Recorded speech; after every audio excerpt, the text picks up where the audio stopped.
been working as a men's counsellor for over a decade. I work in different areas, from men in separation to parenting and to men's behaviour change programs.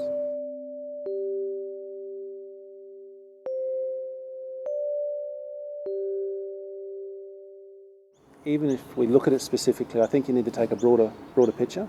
And what we see is men struggle in regards to asking for help in regards to their own health and well-being. And so if you take that as a broad picture, that men normally struggle in that attitude about asking for help seeking we call it, then you could imagine overlaying that with a disaster.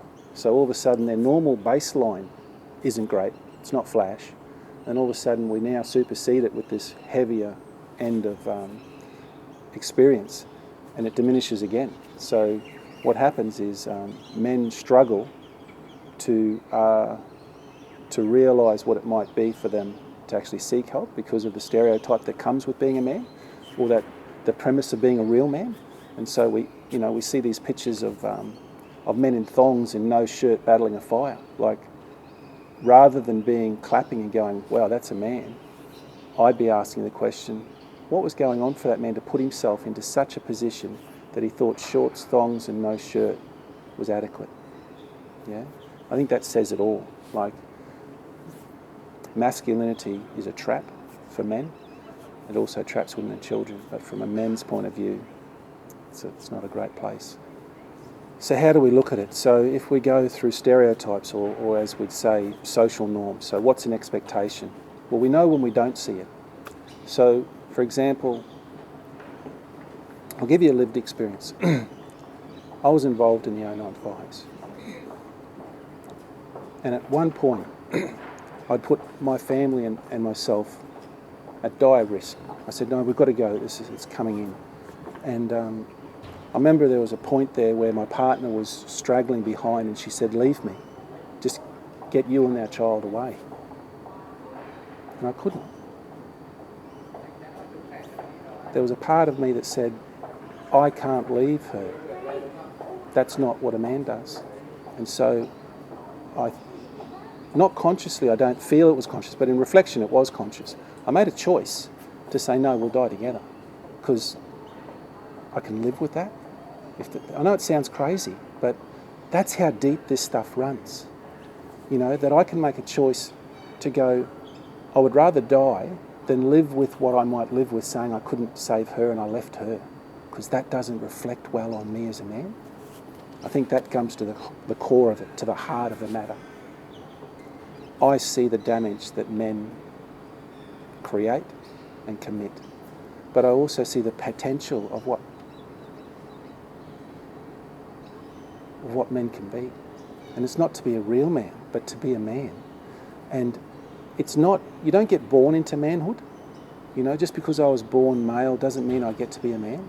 It's not a rite of passage. You don't turn 18, 21 and now you're a man.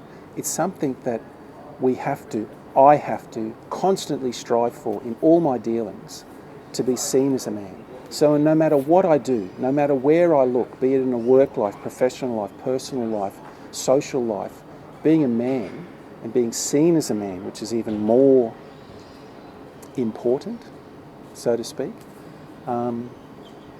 it's hard to gain, but it's so easily lost. And so the pressures that come to men to be men is just overwhelming. Yeah. So I see the potential of men breaking through that, and what might be when men break through that social norm, that gender roles that we place to make us firm. Oh, that's being a man, you know. That I can't see the traits and attributes that could be stated as a feminine attribute or a feminine trait, and not own that in myself, because that's seen as something girly or weak. You know, that's so abhorrent to me. There's, you know, strength can come in so many different ways. You know, strength isn't just a physical strength. I'm a big man, but I see my strength as in being a vulnerable man. Yeah, and when I express that to men, they're shocked and appalled. No, you can't be a vulnerable man. That's not being a man. Well, actually, let's have a conversation about that. Let's see where that's coming from. What stops you from being vulnerable? You know, I've talked to men who haven't cried in 30 years. Can you imagine living a life that it is so restrictive that you're not able to participate in a natural act as crying. And so we have natural disasters where people are overwhelmed, where there's an opportunity to express all of what life's emotions are, and men are narrowed down. We can't show it. We have to be stoic. We have to be a man. Let's look at expectations for a moment. So there's an expectation placed upon me to be a provider. That runs intrinsic. If you speak to men, it's probably the top 5. Provider comes in very big core. Protector, big core one, yeah? Capacity to do. So men aren't that comfortable in being. We're more comfortable in doing. So where's the problem? Let me fix it. But what if the problem's too big? What if the problem's too vast? And more so, what if the problem is actually part of me? That I'm part of the problem as a man. So thinking in regards to not just hierarchical stuff, but when you look at the services that were involved in the disaster of 2009, the fire of 2009, a lot of those institutions are very hierarchical, predominantly with men. And so that's the template, you know. I'm more about having individual accountability. So how can I be accountable for me and my actions and let that wave through, let that transcend hierarchical disposition, yeah? So how do I, I'll go back to me, how do I work through issues like disasters in my own life? Well, one, I have to admit that I'm actually not in control. Now, I've built a life of actually saying, no, I've got control, you know, I can do this, I can do that, yeah? And so when natural disasters come along, when nature comes along in such a ferocious way, men have to actually get challenged. Their belief structures get undermined. And so one of my core pillars, if you like, that I've driven down into being a man is that I've got control. Society tells me I've got control. I can walk anywhere. I can go anywhere as a man. Yeah? That's not true for everyone. That's not true for women. Yeah? And so here I am shattered, rattled, so to speak. How do I deal with that? When I've got such a core part of me saying, I'm in control, and that gets broken. So what happens is men try to mend it in ways that give them a sense of control. So look around you, and what a lot of men will do is they'll go, proximity comes into play here. So who's the most proximate? That's not really an English word, I suppose, but the proximity of someone, it's their closeness. So it might be that family and friends are the first port of call where they try to regain their control, where they try to get a sense of control back. And that's what I believe we see after disasters in families, particularly around the family violence stuff. They've lost control in some aspects of their lives. They need to regain it in some very tangible ways, and that usually imposes upon those that they love the most, in not necessarily healthy or loving ways, you know. But because it's so important for them to be a man, that they'll do this in a way that gets that script, that story coming back to be true, even though it's putting power over someone, putting someone into a position that's not necessarily of their want or like, but it'll make me feel more in power, more in control. Yeah.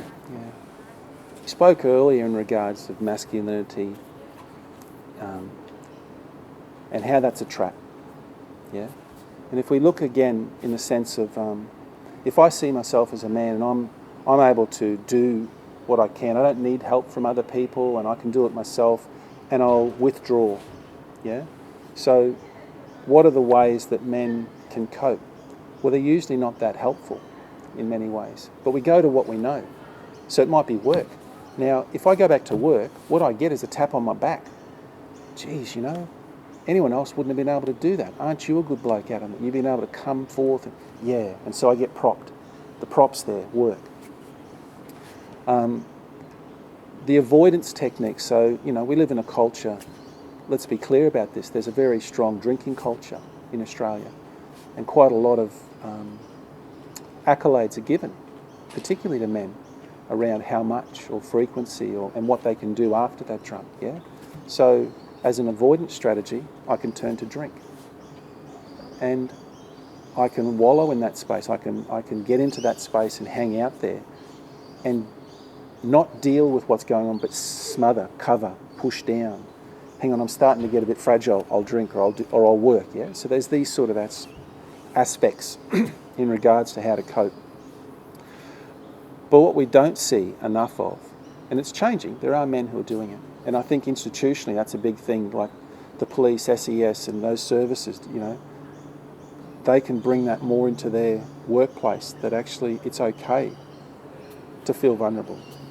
It's okay not to have all the answers. It's okay to feel what you're feeling. Normalise that. See, what worries men is if they actually go there because they haven't been able to